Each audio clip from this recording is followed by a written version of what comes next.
When discussing Castlevania Symphony of the Night, its predecessor, Rondo of Blood, is usually left in the shadows. Sometimes it's brought up as that bit from Symphony's intro stage and nothing more. Even when the game gets a Western re-release and collections bundled with Symphony of the Night, most of the text in articles and reviews just focus on its more popular PS1 counterpart. And that is an absolute shame. Because if Symphony is still up there as the better modern exploration-based Castlevania game, then Rondo deserves to stand next to it as the peak of classic 2D action entries.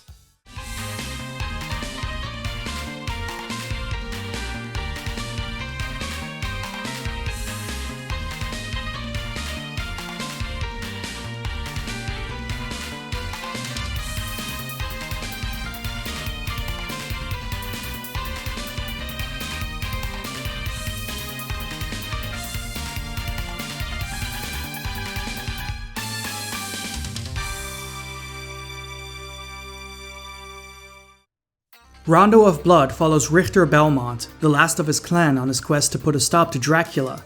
As always, Dracula is set to make his return after his rise was stopped in the last game. Though, there's more happening this time than just Dracula making his return. Women from nearby villages have been kidnapped, including Richter's fiancée, and a dark priest named Shaft is involving himself with the resurrection of his lord, Dracula. Castlevania always leaned towards cinematical theatrics, but Rondo being a CD game allowed it to also have cutscenes and voice acting, putting both to good use.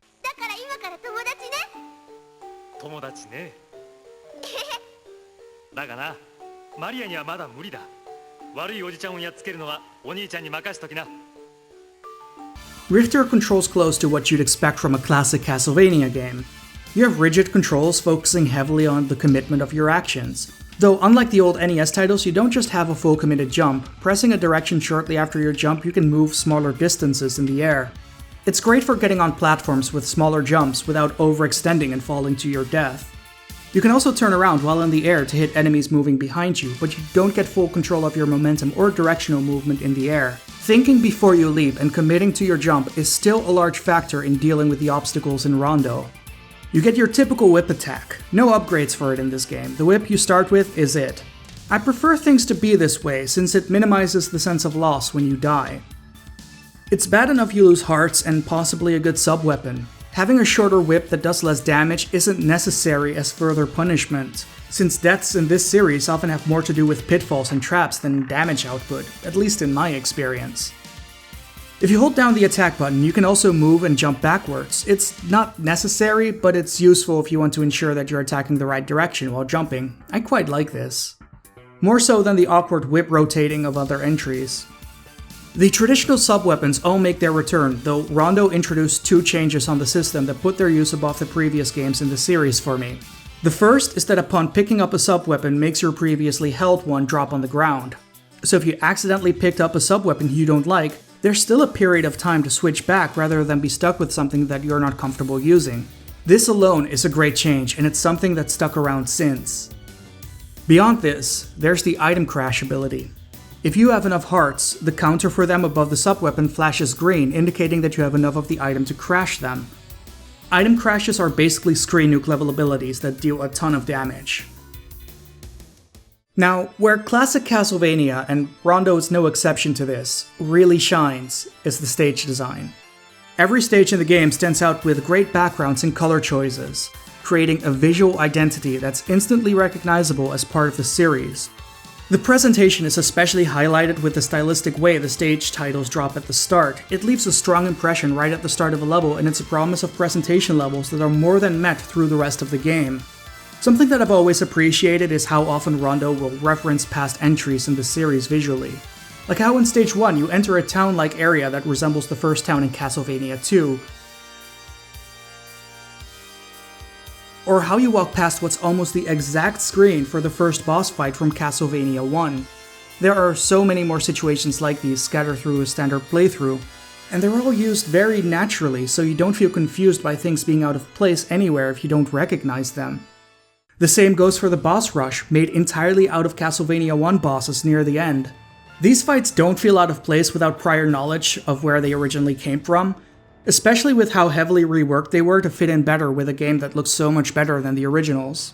But what really sets Rondo of Blood apart from the games before it, at least in my eyes, is how it handles the feeling of exploration.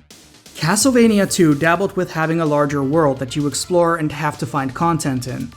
People like saying it's inspired by Metroid, but the real inspiration behind this was actually the Maze of Gallia's Nightmare 2, a game that also directly inspired La Mulana years later. Castlevania had branching paths it bluntly put in your way as an option, which to me feels like a few steps back on the premise of exploration without fully abandoning it. Not a statement of quality, Castlevania 3 is a much better game for it. Rondo of Blood has secret exits out of stages that lead to alternative stages and bosses. This is a big part of what makes me come back to Rondo more than the past titles, but it's also because of how this ties into several other mechanics. So, before we get into any of that, we should probably unlock the hidden easy mode, Maria. Maria is very interesting because to get to her, you need to get a sub-weapon that's essentially just a key. A key that, when used at the lock just a little later into the stage, brings you to a room where Maria is being held captive. Upon freeing her, you unlock her as a playable character. I quite like this as a way of doing unlockable easy modes. It's early enough into the game for any of the big difficulty stuff to not have happened yet. It also gives you enough time to get used to the normal way of playing, so when you get there, you'll appreciate the differences. And it feels like you've achieved something and are being rewarded for it. If you do get stuck due to the challenge in the game, there's a good chance you might replay older stages to gain more confidence and familiarity with the game. So the chances you still find this through natural means is very likely, especially if you get stuck. It's the polar opposite of how Devil May Cry 3 unlocks easy mode after dying enough times. And as much as I love the way that DMC3 does it as a jab at the player, I actually prefer this method. Especially since it almost entirely comes down to the same thing. There's a good chance you won't hit the menu where you can switch over to Maria until having gone game over. Rondo has a traditional way of transitioning from stage to stage, leading from one into the next instantly. And the way it does this almost makes you forget that it has a main menu until you're prompted with a way to go back to it, or maybe put the game down for a bit and come back later. On the main menu, you can select any stage you've been to before, including side stages, as well as swap characters. Also, the game saves your progress, so you don't have to do the whole thing in one go. It changes a lot about the formula of the game in an indirect way, since with most of the past games, the clear end goal was just to get to the end.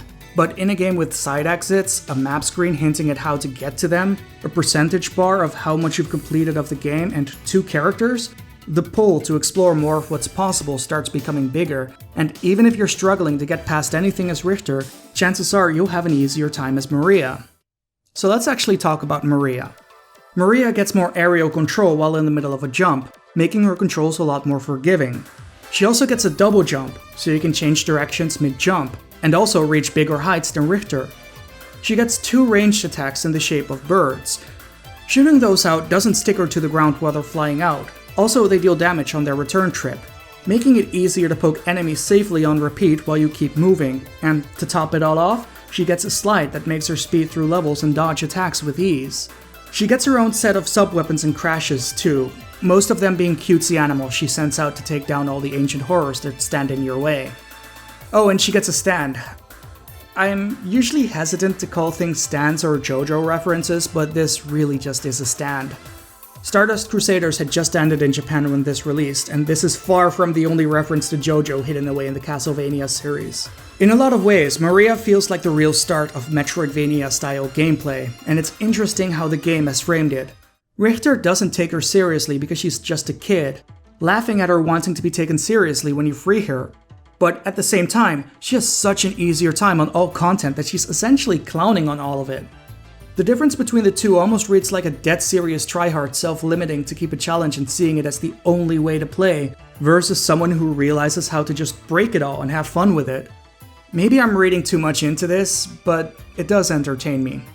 Maria goes through all the stages and faces the same bosses that Richter does, so her journey isn't made lesser or cut short for the difference in playstyle at all. In fact, with the way that stage select works, you can always switch between the two and enter all stages whenever you want. I really like this. The difficulty of Rondo in general is pretty interesting because the series is known for being especially difficult at times, but Rondo walks this fine line of not being especially hard or brutal, but very forgiving towards mistakes either way. The jumps themselves usually aren't too difficult, hazards are easy to read and deal with, but you hesitate or make a mistake and you will get hit pretty hard for it. Since there are no hard game overs that make you redo the entire game, it never ends up feeling unfair or especially taxing. One way that the past games would pressure you was with a timer. Castlevania 1 and 3 would give you a hard timer to clear the stages. Running out of time wasn't too likely in them, but it was something that was there at all times. Castlevania 2 had a day-night cycle, with the knowledge that at night, monsters would be twice as strong, pressuring you to keep moving. Rondo does not have a timer at all. You can take the content at your own pace, explore as much as you like. It is not a game of deep mastery or repetitious trial and error like certain Castlevania 2 and 3 areas feel like. Also, the music is my favorite take on the classic Castlevania themes. It's a soundtrack I often put on while writing out the initial scripts for reviews, and I just listen to it in the background while working on projects in general. It being a CD game on the PC engine meant that they got to use Redbook audio, and being on CD was a first for the series. It was the first time they were able to give music this kind of depth, and Konami delivered. Castlevania Rondo of Blood is one of, if not the best games released on the PC engine. It's also one of, if not the best games in the Castlevania series, and it is an absolute shame that the original release never left Japan. It's part of several re-releases, including a recent one on the PlayStation 4. And while I'm not a fan of Symphony of the Night on that release for various reasons, that version of Rondo is much more acceptable in my eyes. If you've somehow never played a classic Castlevania game in your life, but you're a big fan of Symphony of the Night, I'd recommend giving it a shot. It's only a 4-hour game to get through anyway, but it's highly replayable. You might end up appreciating a side of the series you never knew you were into. It might even make you appreciate Symphony of the Night more since the two are heavily linked together. Just don't play the Super Nintendo Dracula X game as a substitute, it's really not the same. Anyway, this was AboveUp, and yeah, 2 videos back to back. I actually played Rondo first, and then went for Symphony of the Night, which actually made me realize a lot of things about Symphony that I hadn't thought about before. It was actually a really interesting thing to do this way, and I'm glad that I went through with it. This is kind of a bonus video. I just did this because I wanted to. I've been trying to do something extra with every video, and I thought with Symphony, I might as well just do a second review as a bonus.